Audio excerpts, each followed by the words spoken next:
lahan das. Kemudian selanjutnya latar belakang das adalah suatu wilayah daratan yang merupakan kesatuan dengan sungai dan anak-anak sungai yang berfungsi menampung dan menyimpan mengalirkan yang berasal dari curah hujan ke danau atau ke laut secara alami. Yang batas diantaranya merupakan pemisah topografi dan batas laut sampai dengan daerah perairan yang masih terpengaruh dengan aktivitas darat. Ini berdasarkan pengertian di Undang-Undang Nomor 7 Tahun 2004 tentang pengelolaan das. Kemudian latar belakang dari ini, pentingnya das sebagai suatu unit perencanaan dan pengelolaan sumber daya alam yang telah diterima oleh berbagai pihak, baik di tingkat nasional maupun di tingkat regional, yang merupakan suatu ekosistem yang mencakup hubungan timbal balik sumber daya das dengan kegiatan manusia guna kelestarian lingkungan dan kesejahteraan masyarakat. Das secara definisi adalah daerah aliran sungai, yang dimana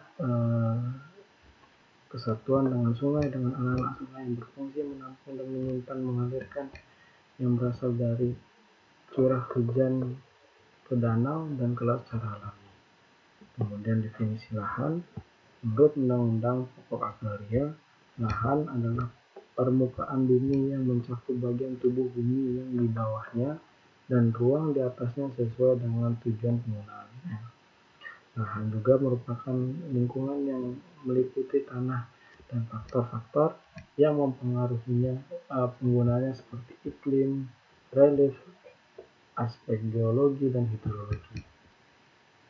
Definisi lahan kritis adalah lahan yang sudah tidak berfungsi lagi sebagai pengatur media pengantar tatanan air, unsur produksi pertanian, maupun unsur-unsur perlindungan alam dan lingkungan.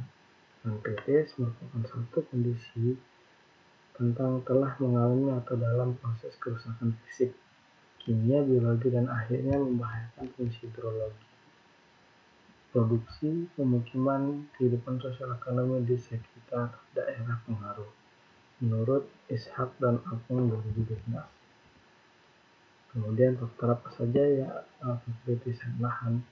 Faktor yang menyebabkan timbulnya lahan kritis di suatu wilayah merupakan masalah yang cukup kompleks mengingat keberadaannya muncul. Ada beberapa campur tangan manusia dalam memanfaatkan lahan untuk memenuhi kebutuhan, dan juga ada beberapa yang melibatkan faktor-faktor alam. Salah satunya itu proses erosi yang terjadi di permukaan tanah, di mana butiran tanah yang mengandung unsur hara tersangkut melimpas tanah. Hal ini menyebabkan lapisan tanah menjadi tipis. Ini faktor-faktor secara umum. Kemudian indikator dalam penentuan lahan kritis yaitu hasil analisis terdapat semua parameter dari penentuan lahan kritis menghasilkan data spasial lahan kritis menggunakan sistem informasi geografis.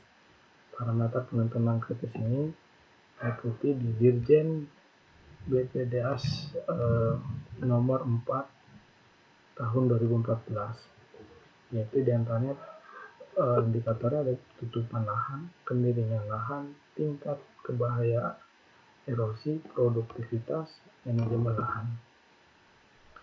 Lanjut, untuk penentuan lahan sendiri dalam penggunaan ArcGIS, yaitu spesifikasi data atribut pada data spasial tutupan lahan, yaitu ada kelas vegetasi, spesifik kolam, yaitu ada tipe, lebar 20, bahasa dan keterangan diisi keterangan tutupan lahan.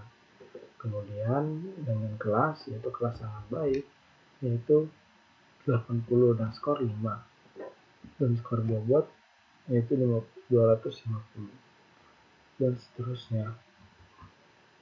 Kemudian untuk kemiringan lereng,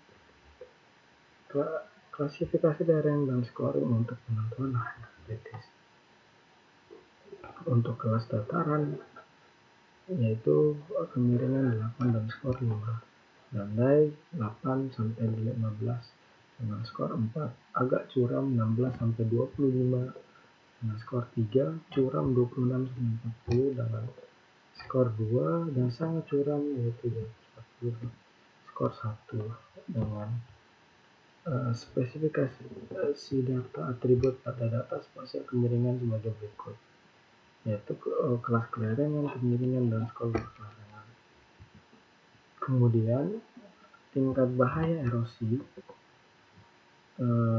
dalam hal ini yaitu dibagi menjadi 4, yaitu kelas tingkat kebersihan untuk masa lahan kritis.